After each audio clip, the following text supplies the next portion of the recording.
अंकित जी उज्जैन से। श्री हरि महाराज। श्री हरिवंश महाराज जी। महाराज जी, शरणागति के लिए भगवान की कृपा कितनी महत्वपूर्ण है? पूरी की पूरी उन्हीं की कृपा। नहीं, कभी आप भगवान का नाम नहीं जप सकते, आप कभी सत्संग नहीं कर सकते, आप भगवत मार्ग में चल ही नहीं सकते बिना भगवान की कृपा की। जैसे आपको मनुष्य शरीर मिला तो भगवान की कृपा से मिला, आप यहाँ वृंदावन आए तो श्री राधा रानी की कृपा से आए, आप यहाँ साधु समागम में बैठे तो कृपा से बैठे। अब मोहि भा भरोसा हनुमंता, बिनु हरि कृपा मिले नहीं संता। हरि की कृपा से संत संग मिलता है, हरि की कृपा से नाम जप में रुचि होती है, हरि की कृपा से ही हरि शरणम ऐसा हमारा भाव आता है। पूरी की पूरी भगवान की कृपा के ऊपर है, पर भगवान की कृपा का स्वरूप अलग है।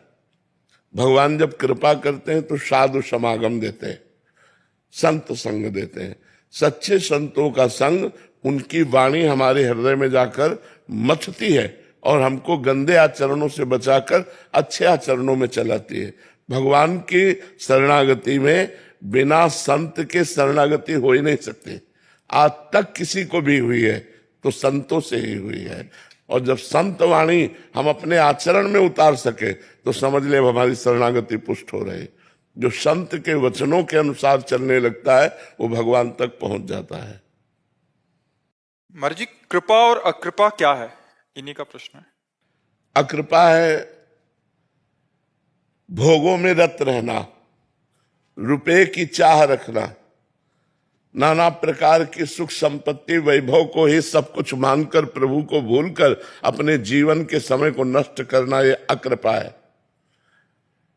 और मुख वर्णत हरिवंश चित्त नाम हरिवंश रति मन सुमिरन हरिवंश, यह जो कृपा हरिवंश की।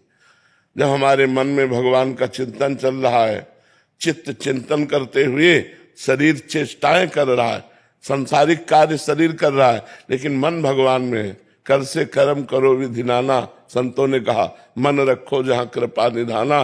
भगवान कृपा निधान प्रभु में मन लगा हुआ है, सावई मना कृष्ण पदारविंदयो, और शरीर चेष्टा में लगा हुआ है, वो कृपा पात्र है। जिसके मन में बात बैठ गई कि भगवान का नाम रूपी धन ही सर्वश्रेष्ठ सुख है, वो भगवान का कृपा पात्र है। और जिसके मन में बैठा संसार के भोग ही सुख है, भगवान से विमुख है, वो अकृपा पात्र है।